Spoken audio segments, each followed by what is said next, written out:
खुलुमबाय लोगोफोर, दिनैनि गोदान रादाबाव नोंथांमोनखौ बरायबाय। नोंथांमोननि थाखाय गुसुं समनि गेजेराव लाबोबाय गोनांथार रादाब। अन्नानै रादाबखौ जोबजासे फारि नायलांदो। गोजोनथाव खौरां, बर' फिसा क'क्राझारनि लिनिसा नार्जारिया इन्ड'-नेपाल इनभाइटेशनेल इन्टारनेशनेल चेम्पियनशिपआव सनानि मेडेल देरहानो हादों।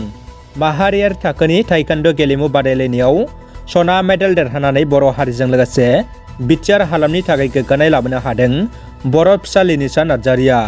क'क्राझार सहरनि माइबं नोगोर क'क्राझार कमार्स कलेज र'डनि थागिबि फुंखा नार्जारि आरो जया नार्जारिनि फिसाजो लिनिसा नार्जारिया सोलिफु बोसोर 2020 मायथाइनि थांनाय 16 जानुवारिनिफ्राय 20 जानुवारिसिम नेपाल हादरनि पकरायाव खुंफुंनाय माहारियारि थाखोनि इन्ड'-नेपाल इनभाइटेशनेल इन्टारनेशनेल चेम्पियनशिप 2021-22 ताइक्वान्ड' बादायलायनायाव सनानि मेडेल आवग्रिनो हादों। सावगारियाव नुनाय सानै हिन्जावा गोमानानै दङ। ऐना मोसाहारजों लोगोसे आरोबाव सासे हिन्जावा गोमादों। हालाय हाफाय जादों गोमानाय नखरा। ऐना मोसाहारिया 25 बोसोर, गामिया मथामबिल, लासो रायमना जिल्ला क'क्राझार आरो सासेया सुस्मिता नार्जारि, बैसोआ 26 बोसोर।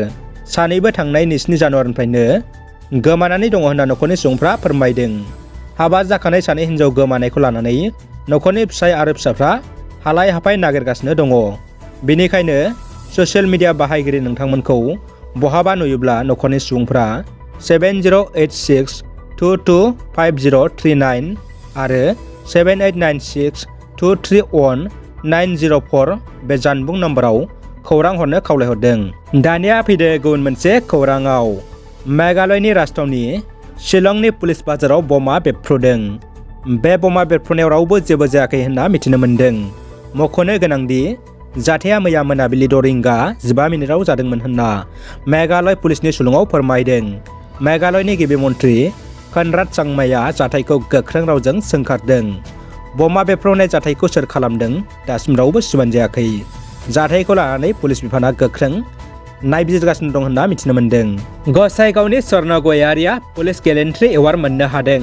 क'क्राझार जिल्लानि गसाइगाव महकुमानि सिङाव थानाय दरसे फिसा गामि बलामगुरि गामिनि थागिबि आरो CRPFआव हेड कनस्टेबल महरै खामानि मावबाय थानाय स्वर्ण गयारिया गावनि गोरा साहसै डिउटि मावनायनि थाखाय थांनाय 26 जानुवारि 2022 खालि हादरनि 73थि सुबुंथाइ सान फालिनाय बुब्लियाव पुलिस बिर बान्था एबा पुलिस गेलेन्ट्रि एवार्ड मोननो हादों।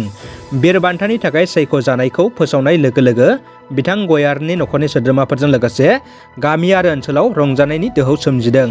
हेड कनस्टेबल स्वर्ण गयारिया आथिखालाव 130 बेटेलियन CRPF बिफान जम्मु काश्मीरनि पुलवामा जिल्लानि अबतिपुरायाव थिसनजानानै दङ।